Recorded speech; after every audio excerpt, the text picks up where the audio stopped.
Okay so guys अपन जो अपनी class start करते हैं और आज सबसे पहले एकदम बेसिक से स्टार्ट करने वाले हैं। तो हमारा जो सबसे पहला जो टॉपिक होगा, सबसे पहले हम डिस्कस करने वाले हैं कि आप सब लोग जो है ट्रेडर बनना चाहते हो। ट्रेडिंग का पर्पज़ क्या है आप लोगों का?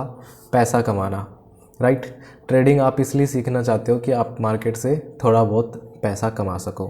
ट्रेडिंग के अंदर बेसिकली क्या होता है कि मार्केट जो है उसको आपको ना प्रिडिक्ट करना पड़ता है कि मान लीजिए मार्केट जो है आपका इस लेवल पे है अभी, तो इस लेवल से मार्केट ऊपर जाएगा या फिर इस मार्केट से नीचे गिरेगा या फिर इसी लेवल के आसपास में घूमता रहेगा पूरे दिन।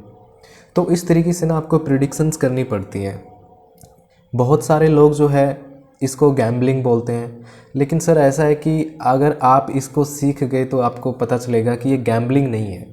यहाँ पे टेक्निकल एनालिसिस काम करता है। आप टेक्निकल एनालिसिस के बदौलत ही आप एक अच्छे ट्रेडर बन सकते हो। यानी अगर आपको ट्रेडर बनना है तो आपको एक चीज़ सीखनी पड़ेगी सर, उसको हम बोलते हैं टेक्निकल एनालिसिस। क्या बोलते हैं सर? Technical analysis. तो यहाँ पे देख सकते हैं कि I want to become a trader but what things I need to learn. अगर आपको ट्रेडर बनना है तो कौन सी वो सारी चीज़ें हैं जो आपको सीखनी पड़ेंगी। हम कोई क्लास के अंदर आया है, एक बार मैं उसको एडमिट कर देता हूँ।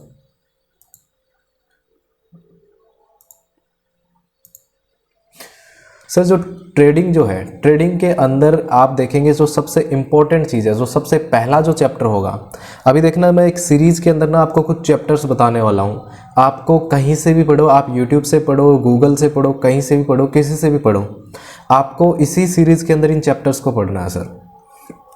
तो आपका जो सबसे पहला जो चैप्टर है वो है आपका मार्केट ट्रेंड्स। आपको जो है मार्केट ट्रेंड्स आइडेंटिफाई करने पड़ेंगे।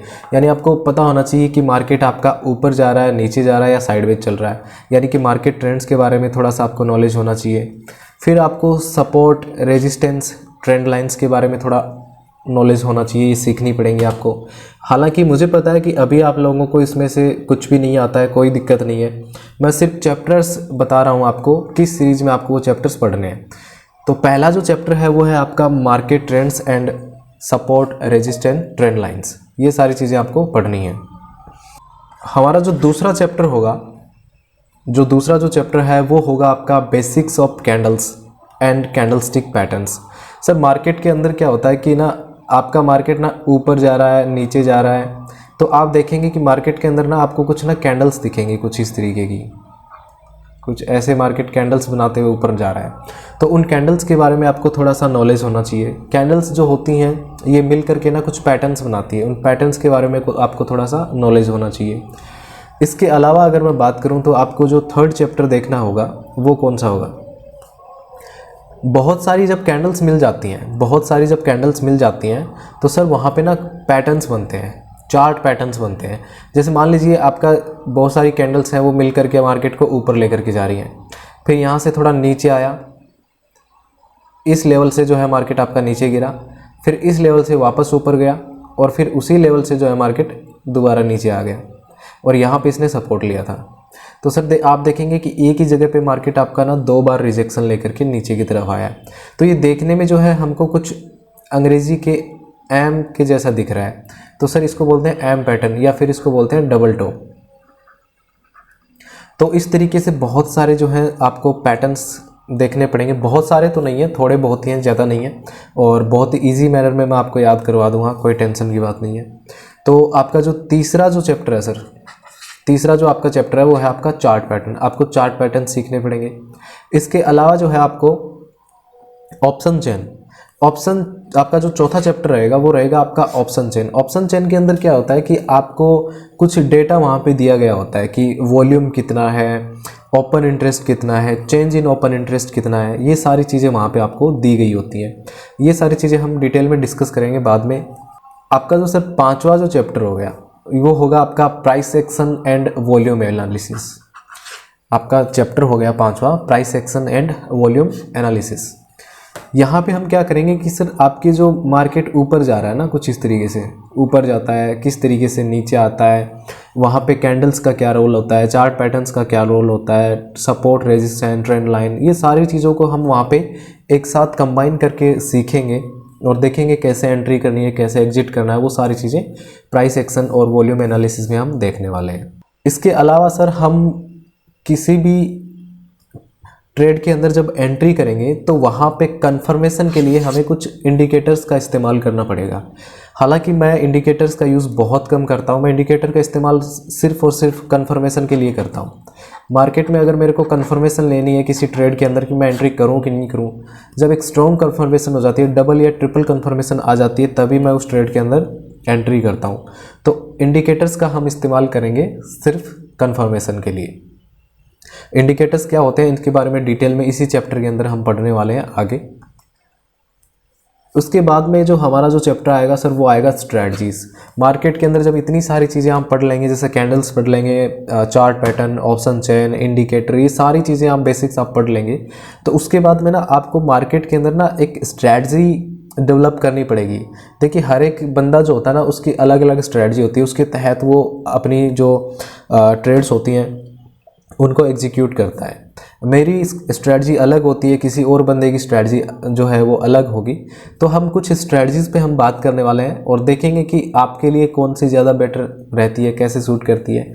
मैं अपनी जो स्ट्रैटेजी रहती है मार्केट के अंदर वो भी आप लोगों के साथ डिस्कस करने वाला हूँ।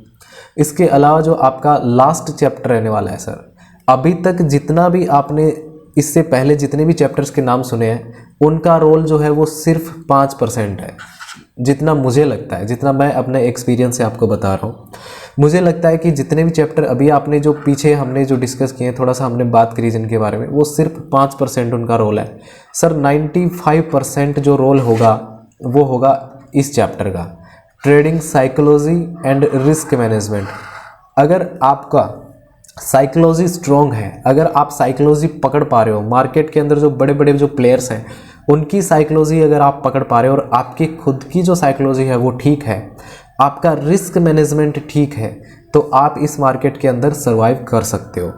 तो सर इस तरीके से आपने देखा कि ये हमारा सिलेबस रहने वाला है। तो एक बार मैं फिर से आपको फटाफट बता देता हूँ कि हम क्या क्या पढ़ने वाले हैं, एक बार फटाफट। देखिए सर आपको मार्केट ट्रेंड्स के बारे में इस चैप्टर के अंदर आज ही हम डिस्कस करने वाले हैं। मार्केट ट्रेंड्स और सपोर्ट, रेजिस्टेंस, ट्रेंड लाइंस, ये सब ड्रॉ करके मैं आपको बताऊंगा।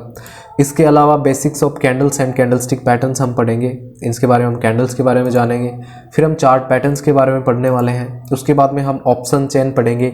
ऑप्शन चेन के अंदर क्या होता है कि आपको कुछ वॉल्यूम का डेटा दिया हुआ होता है, ओपन इंटरेस्ट दिया होता है, change in open interest, IV, ये सारी चीज़ें हम देखने वाले हैं।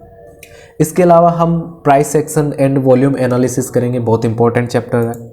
इसके अलावा इंडिकेटर्स का हम इस्तेमाल करने वाले देखने वाले हैं कि कौन से 3-4 इंडिकेटर मैं इस्तेमाल करता हूँ। उनका किसी भी इंडिकेटर को यूज़ करने के ना तरीके सब लोगों के अलग अलग होते हैं, तो मैं बताऊंगा कि मैं उन इंडिकेटर्स का इस्तेमाल अपनी ट्रेड कन्फर्मेशन के लिए कैसे करता हूँ, वो सब मैं आपको सिखाने वाला हूँ। इसके अलावा स्ट्रैटेजीज़, यानी कि मेरा सेटअप क्या रहता है, मैं किस सेटअप पे ट्रेड लेता हूँ, मैं कैसे ट्रेड्स को आइडेंटिफाई करता हूँ, वो सारा हम स्ट्रैटेजीज में पढ़ेंगे। और trading psychology and risk management सबसे इम्पॉर्टेंट चैप्टर है, ये हम सबसे लास्ट में पढ़ने वाले हैं। और फिर जब आपका ये 7-8 चैप्टर हो जाएंगे उसके बाद में आप डिफरेंस देख पाएंगे कि आपने Day 1 से स्टार्ट किया था और आज ये लास्ट चैप्टर है, कितना डिफरेंस आ चुका है। और फिर उसके बाद में और भी चीज़ें हम डिस्कस करेंगे।